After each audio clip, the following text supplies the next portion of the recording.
has extensive business dealings. The manuscript was in his home safe when it was stolen. As Jillian spoke, Bradley Warren looked around the office again and did some more frowning. He frowned at the Mickey Mouse phone. He frowned at the little figurines of Jiminy Cricket.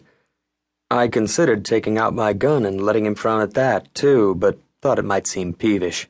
"How much is the Hagakure worth?" Jillian Becker said, "A little over $3 million. Insured?"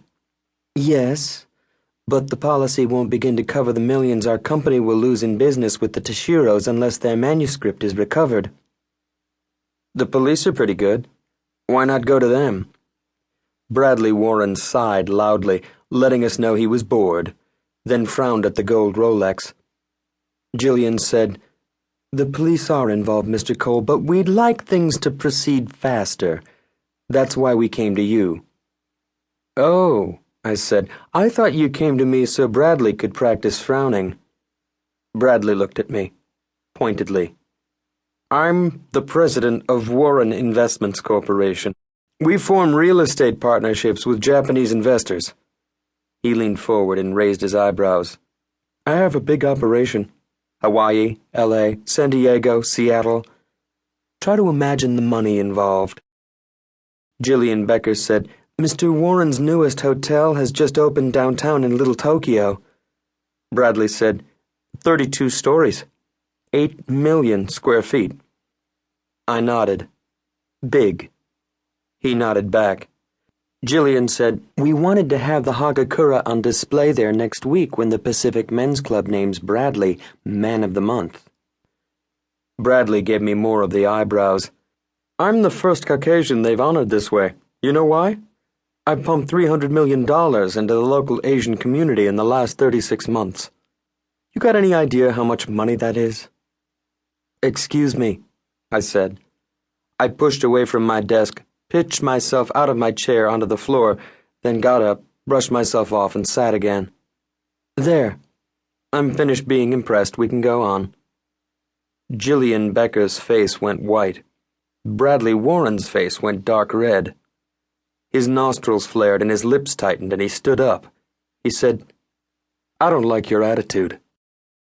"That's okay. I'm not selling it."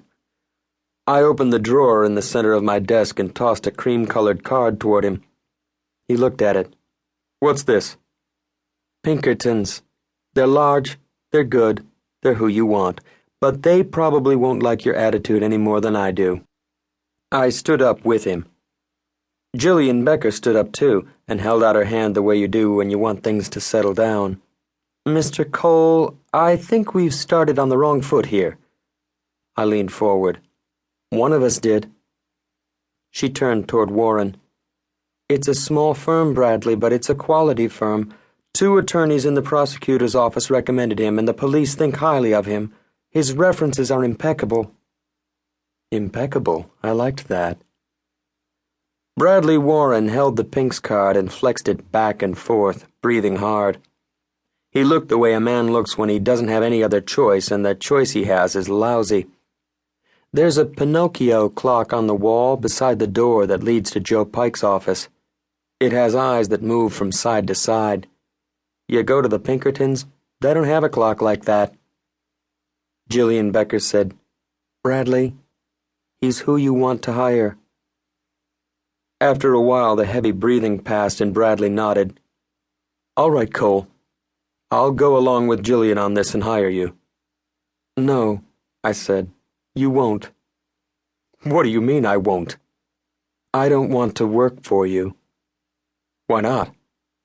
"I don't like you." Bradley Warren started to say something, then stopped. His mouth opened, then closed. Jillian Becker looked confused. Maybe no one had ever before said no to Bradley Warren. Jillian shook her head. "They said you could be difficult." I shrugged. "They should have said that when I'm pushed, I push back. They also should have said that when I do things, I do them my way." I looked at Bradley.